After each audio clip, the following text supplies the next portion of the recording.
What I'm about to tell you is true. What you're about to hear, the discussion here, could be the most important thing you hear all day.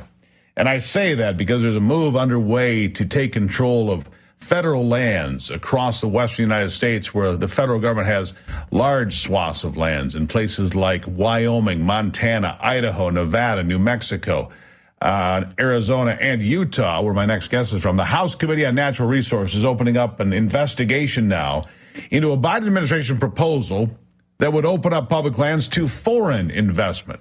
The proposal would make those lands natural asset companies. And trust me, this gets bad. Republicans are against the matter because they say doing this would open the door for foreign enemies to monopolize our natural resources. This proposal is significant for states like Utah that have seen the government grab up to 63% of the land and claim that it's public land. Current Utah State Representative and candidate for governor Phil Lyman is here.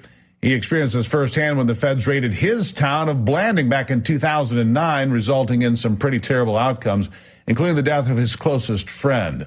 He joins me now from the Beehive State. Phil, good to have you here. Well, thanks, Steve. It's a pleasure to be on. Important stuff going on. Look, yeah, and I want to back up a little bit to something we covered here on this program a few weeks ago. I haven't seen anybody else cover this. And we're about to enter into this phase sometime in the next few days. The federal government basically classifying conservation as a new use under multiple use lands. Instead of grazing and recreation and so forth, they're going to put conservation in there. And they will allow organizations, I'll use the Sierra Club as an example, to come in and lease vast tracts of land, tossing off farmers, tossing off ranchers, tossing off people that want to hunt and fish because they can say, no, we don't want you here, and therefore we've got control of this land as a Sierra Club, or pick your radical environmental organization. They've got lots of money, and they can control federal land, your land and my land, forever, ad infinitum. That's true, right?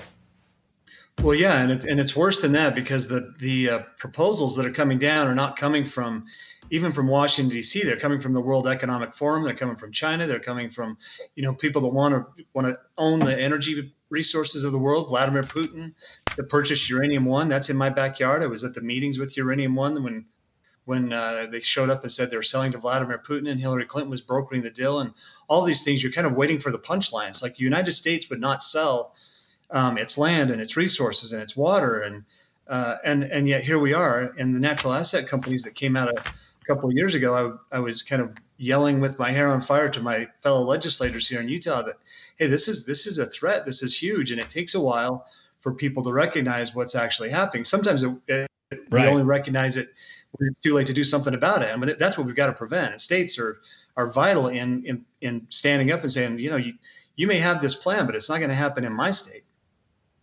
Well, no drilling, no timber, no mining unless you're a foreign corporation, one of these natural resource companies.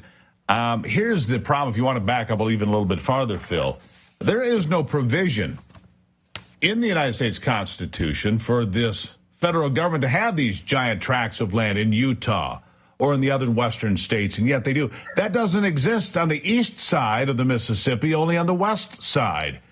To me, I believe it's blatantly unconstitutional, but I don't know how you drive that home or get a case in front of the Supreme Court that would prove that, because having mass tracts of federal land is not constitutional at all.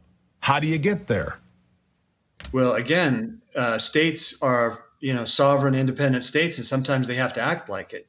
And that means stepping up and saying that boundary that defines the state of Utah granted jurisdiction. We're not an administrative subunit of the federal government. No matter how much the agencies would like that to be the case, we have some autonomy. We have a responsibility. Legislatures are supposed to stand between the federal government and the people, to protect their rights. And I always say, there's a term for this when they come in and take the resources, and it's called plunder. And government was intended to prevent that, not facilitate it. And it's exactly what we see happening. Government is facilitating the wholesale of the United States for our enemies, not for America's interest, but for foreign interests, to undermine and destabilize our country. Yeah. So here's the challenge we face. Nobody's going to turn this around. Nobody's going to throw the break. They're going to go through with this. I think it's January the 25th. I'm not quite sure on the date, but it's sometime that this federal land act. There was a a comment period. Of course, they didn't give a damn about the comments. They're just going to steamroll ahead until somebody can stop it. You've got to be able to stop the Chevron doctrine, which is in the Supreme Court again now. You've got to stop this federal land grab. There's a lot of work that has to be done, but it starts with one thing. It's called voting, Phil. I'll give you the last word. Well, this is a time of choosing, and for us who have the most to lose, if we do not stand up and do something, history is going to look back at us and wonder what did they not understand when they were watching their country be sold right out from under them? What are our kids and our grandkids going to do? And this is not about the next election. It's about the next generation. And anyone that doesn't see that is missing the point. And I do have a lot of optimism because I see across the country, I see people waking up. Whether it's the Sure. truth about climate change or COVID, we're seeing people wake up. And I just hope that happens here in Utah. It is about the next generation, Phil, but it starts with the next election. Thank you for being here. Thank you. Greatly appreciate it.